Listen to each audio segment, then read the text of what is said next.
From 4th to 1st, give us your prediction for the Premier League top 4 this season. Chelsea, City, Arsenal, Liverpool. Chelsea, City, Arsenal, Liverpool. Chelsea 4th, City 3rd, Arsenal 2nd and Liverpool to win it. Everyone's talking about Liverpool, City and Arsenal for the Premier League title this season. But let's be real, there's one team nobody is talking about, and they might just be the scariest of them all: Chelsea. 2 games in, no losses, and they're already looking like a machine. How good is this Chelsea team, and can they actually win the Premier League? Let's take a deep dive. You know what's crazy? Just a few months ago, people were calling Enzo Maresca Diet Pep. A word on Enzo Maresca, they're calling him Diet Pep. Like he was seen as just another Guardiola student who was trying too hard to copy his style. But look at what he's doing now. He's already got Chelsea playing with a clear identity, and it's working. Winning the Club World Cup wasn't just a trophy, it was a statement. That was Maresca proving that he could take this group, organize them, and beat some of the best clubs on the planet. Pulls it back for Palmer!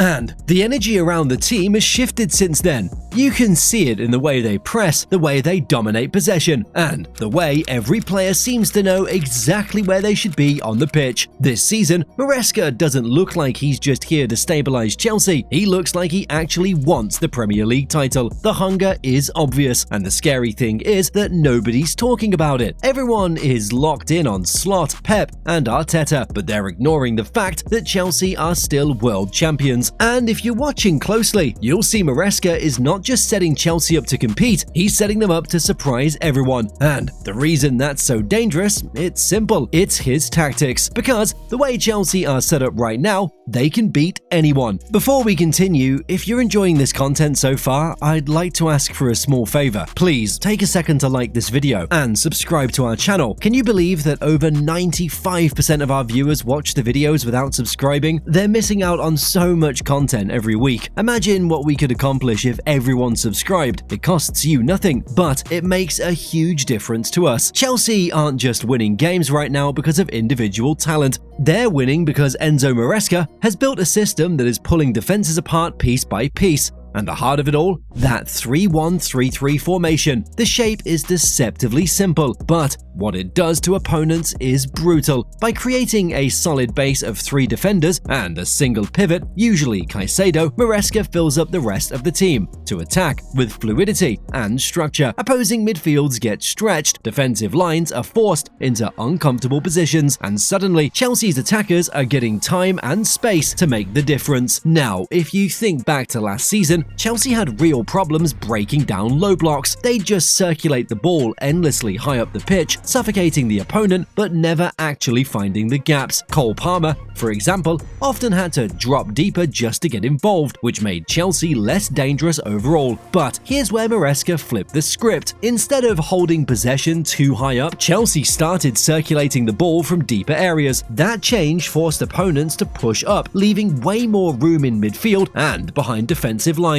Once that space opened, Chelsea could break through quickly before the opposition even had time to reset. It's risky. You can get caught playing out from the back, but the reward has been worth it. Their attack is flowing, and the system is now the foundation of everything they do. When Chelsea builds up, it usually starts with the centre-backs splitting wide and Cucurella tucking inside to form a temporary double pivot with Caicedo. That little shift gives the goalkeeper an easy outball and creates direct passing lanes into the attackers. From there, the wingers stay high and wide, pinning the opposition fullbacks, while players like Palmer or Pedro operate those half spaces in the middle. And this is where the danger kicks in, because once Chelsea shift the ball from one flank to another, they set traps. If an opponent overcommits to closing Cucurella on the left, suddenly the central channel into Palmer opens up. If they press too hard on the right, Estevao or Neto can receive the ball in acres of space. This constant rotation forces defenders to keep guessing, and at some point, Chelsea will slice right through the middle. One of the best examples came against Bayer Leverkusen. Chelsea kept the ball patiently, pulled defenders wide, and then found Palmer between the lines. Instantly, they switched play and created a foul in a dangerous area. Another example was the second goal against AC Milan. Neto cuts inside on his left. 5 Chelsea players are already flooding the box, and Reece James is overlapping. That's the overload Maresca has built into this system. No matter how you defend, Chelsea always has an extra man attacking the weak spot. It's not just about the attack either. Defensively, the back three and Caicedo as the pivot are crucial. When Chelsea loses possession, they don't panic, they counter-press immediately. That's what prevents them from being carved open on transitions. It doesn't always work perfectly. AC Milan did manage to get through once or twice in pre-season, but the structure is strong enough to absorb those risks. And the scary thing is how versatile this shape really is. Sometimes Parma drops deep, sometimes Cucurella steps higher, sometimes Santos pushes forward. The framework stays the same, but the rotations keep changing. That means every opponent has to adjust constantly, and sooner or later they make mistakes. This is why I say Maresca's tactics can beat anyone. Chelsea now has the patience to wear teams down, the speed to strike before defenses reset, and the rotations to create chaos in the final third. Put simply, this system makes Chelsea unpredictable, and unpredictability is what kills even the best teams. But, of course, tactics are only half the story. You can have the perfect system, but without the right players to execute it, it doesn't work. And this season, Chelsea has the depth to back it up. This Chelsea team is built in layers. Every position has competition, and more importantly, every position has variety. That's why they're such a nightmare to prepare for. You never know what version of Chelsea you're going to face. Let's start at the back. Centre-backs. You've got Levi Colwill, Trevor Chabala, Wesley Fofana, and Tosin Adarabioyo. On paper, that's already one of the strongest rotations in the league, but when you actually watch them,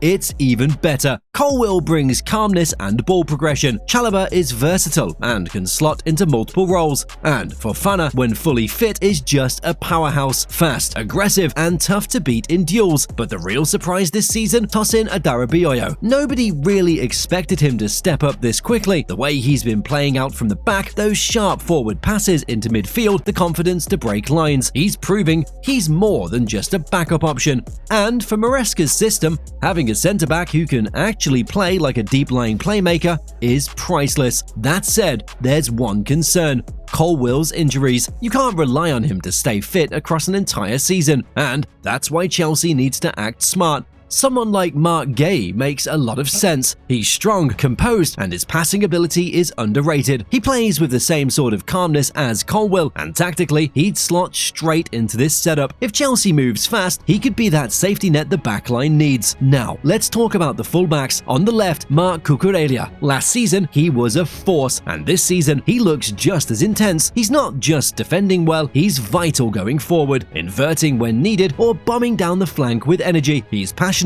he's relentless, and he's exactly the type of player you need when you're trying to play fluid, high-tempo football. On the right, you've got Reece James and Malo Gusto. Reece, when fit, is still one of the best right-backs in world football. His power, delivery, and leadership set him apart. And Gusto, he's proven he's not just a backup, he's got pace, he's tidy on the ball, and when James isn't available, Chelsea don't lose their attacking threat from that side. Now, the midfield. Honestly, this is where Chelsea might be the scariest. Moises Caicedo, Romeo Lavia, Enzo Fernandez, and Andre Santos. That's 4 players with completely different skill sets, and Maresca can mix and match them however he wants. Caicedo gives you the defensive anchor, a shield in front of the backline. Lavia is a press-resistant carrier who can glide past pressure. Enzo is the creative brain, spraying passes, dictating tempo. And Santos is an all-rounder with raw talent and energy. Put them together and you've got balance, control, and dynamism. No matter what type of game it is, high press, low block, counter-attack, Maresca has the midfielders to handle it. And then we get to the attack, which is loaded with talent. Out wide, you've got Cole Palmer and Estevao on one side. Palmer's vision and composure paired with Estevo's explosiveness and flair. On the other hand, there's Neto, Jamie Gittins, and George. Each of them brings something different. Neto with his dribbling and directness, Gittins with his pace and unpredictability, and George with his energy and pressing. That level of variety means Chelsea can stretch defenses in so many ways. Up top, the striker options are Liam Delap and Joao Pedro. And what makes that pairing special is their contrast. Delap is physical, aggressive, and loves to attack space. Pedro is more technical, linking play and dropping deeper to combine. Depending on the opponent, Maresca can choose the type of striker who will cause the most problems. That flexibility makes Chelsea very hard to pin down. If you prepare for one style, they hit you with another. And this is the real point about depth. It's not just about having numbers, it's about having different profiles for the same position. Chelsea can go big and physical, or technical and fluid. They can sit deep and counter, or dominate the ball for 90 minutes. And that's exactly why you can't underestimate them. Because when you put these players into Maresca's tactical system, everything clicks. And that's what makes Chelsea such a dangerous dark horse for the Premier League title this season. You know what's funny? For all the noise around the Premier League right now, Chelsea's name, it barely comes up. When people talk about the title race, the conversation is always Liverpool, Manchester City, Arsenal, end of story. And that's exactly where the fear factor lies. Chelsea isn't being mentioned, but quietly, they're building something that can shock everyone. Think about it. Chelsea is still the world champions. That's not just a random trophy. It's proof they can step onto the biggest stage and beat whoever is in front of them. Yet, somehow, that achievement has already been brushed aside. Everyone keeps framing the season like it's another three-horse race. But when you look at how Chelsea are playing, the depth they have, and the clarity in Maresca's system, you can see they're not just here to compete for the top four, they're here to win. This being ignored thing, it actually works in their favor. Because, let's be real, pressure is different when you're constantly in the spotlight.